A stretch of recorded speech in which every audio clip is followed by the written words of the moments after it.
여러분, 미국의 CPI 소비자 물가지수죠. 이게 시장의 전망치보다가 훨씬 더 올랐습니다. 이거 한번 보세요. 8.3%나 올랐습니다. 시장의 전망치는요 8.1% 되지 않겠느냐 이렇게 예상을 했지만 결국 말입니다 0.2%포인트가 더 오르게 된 거예요.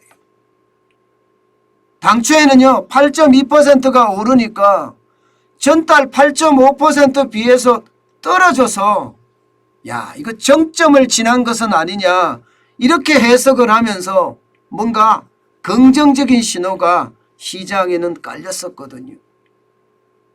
그런데 시장 전망치보다가 많다는 사실과 또 세부 지표들에 들어가 보니까 이게 일시적으로 떨어질 수도 있다 하는 예상까지 나오면서 시장은 또 긴축 발작이 일어나고 있습니다. 시장 발작이 일어나고 있는 거죠.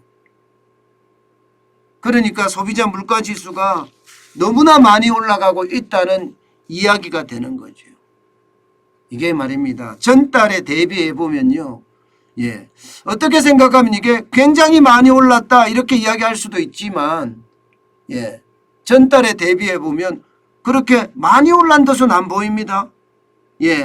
지금 뭐 한 0.2%, 0.3% 이렇게 올랐으니까 전달에 대비해 전년 대비했을 때 8.4%가 올랐지 전달 대비하면 적다 이렇게 볼 수도 있거든요. 그런데 0.2%, 0.3%라는 수치는요.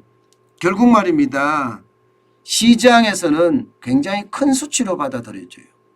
매월 올라가기 때문에. 매월 올라가기 때문에. 게다가 말입니다. 이게 근원물가라고 해야 되나요? 기본적으로 계절적인 거 있잖아요. 농산물 같은 거 빼고요. 그 다음에 일시적인 거, 유가를 빼는 거 유가. 유가가 일시적입니다. 이거를 뺐을 때 근원물가가 어떻게 됐느냐도 굉장히 제가 중요하다고 말씀을 드렸습니다. 그런데 근원물가도 6.2%나 뛰었습니다. 시장의 전망치는 6%였는데 6.2%예요. 이것은요 결국 시장의 전망치보다 오른 것은 당연하고요. 3월에 6.5%보다는 좀 떨어졌지만 시장의 예측치보다는 높으니까 이게 일시적으로 둔화됐다 이런 얘기가 지금 나오는 겁니다. 게다가 전달과 비교했을 때 0.6%포인트 올랐거든요. 예측치는 0.4%포인트였고요. 지난 3월에 7.9%에서 8.5%로 오를 때는요. 전달에 대비해서 0.3%포인트가 오르는 데 그쳤거든요. 전달에 비해서.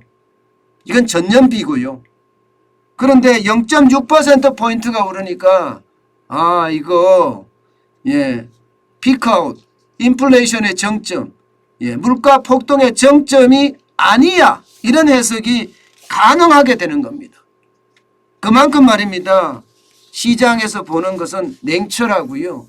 시장의 판단은 늘 옳습니다. 저는 시장의 판단이 틀릴 때가 없다고 생각하는 사람이거든요. 그만큼 시장은요.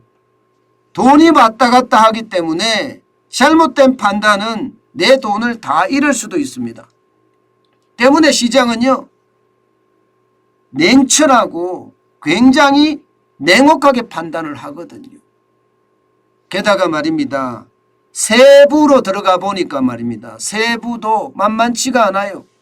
미국 중고차 가격 등락률을 보면 여러분 보시다시피 2021년 11월에는 2.3%가 올랐거든요.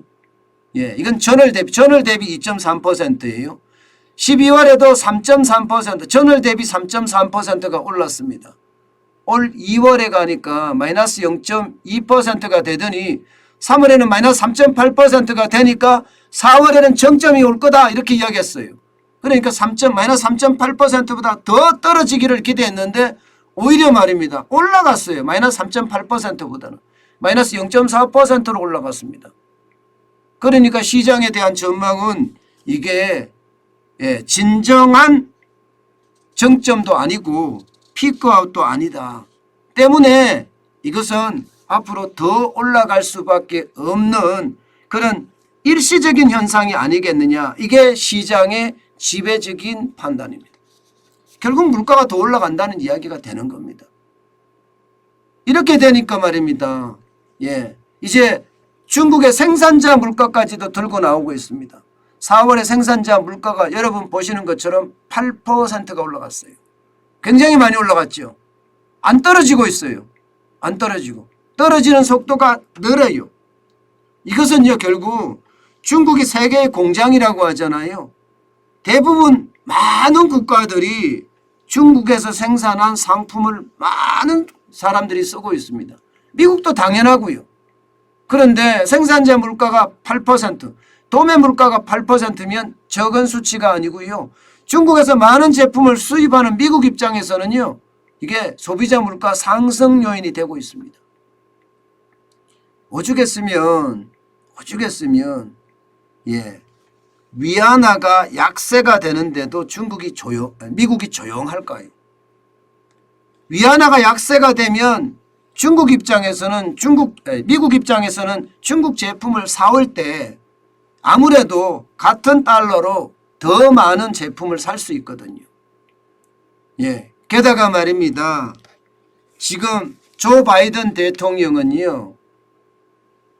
중간선거에서 패배할지도 모른다는 그런 위기감까지 커지면서 중국에 대한 보복 관세까지 철폐하겠다 이런 이야기까지 나오고 있습니다. 오죽했으면 보복 관세를 철폐한다는 이야기가 나올까요? 그만큼 물가 잡기가 쉽지 않다는 이야기예요. 앞으로 더 오른다는 신호탄이기도 하고요. 웬만해서는 이게 잡기가 쉽지 않다 이런 이야기가 나오는 이유입니다. 여러분 결국 말입니다.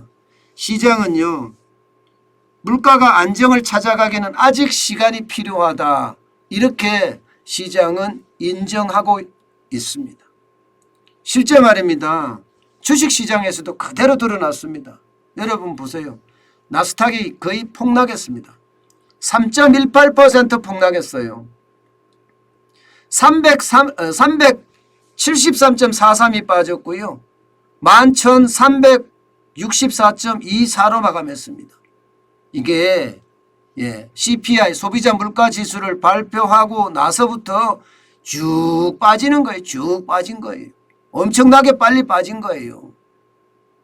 이게 폭락이라고 이야기할 만큼 떨어졌으니까요. 그만큼 말입니다. 소비자 물가에 대한 우려감이 커지고 이것은 인플레이션에 대한 우려감 이렇게 되면 금리를 많이 올릴 수밖에 없다는 이야기가 현실론으로 대두되기 때문입니다. 여기에 말입니다. 다우산업지수도 지금 많이 떨어졌어요. 1.02%가 떨어졌습니다. 326.63까지 빠졌고요. 31,834.11로 마감했어요. 많이 떨어졌죠. 다우산업도. 결국 말입니다. 시장은 인플레이션 우려에 지금 공포감을 느낀다는 이야기예요. 공포감을. 이 공포감이 커지면 커질수록 전 세계 시장에 대한 공포감도 커지는 것. 이것은 어쩌면 당연하게 보일지도 모릅니다. 여러분 지금 미국의 어떤 지금 경제 정책이 우리 시장에 미치는 효과 그 분위기는요 사실 공포스럽습니다. 다행히 우리 시장은요 그동안 계속 떨어졌었기 때문에 고점 대비 20% 가까이 떨어졌잖아요. 그래서 미국만큼은 지금 떨어지고 있지는 않지만 시장의 불안감은 점점 확산되는 추세다. 이렇게 말씀드릴 수 있습니다. 참 물가 쉽지 않죠. 네.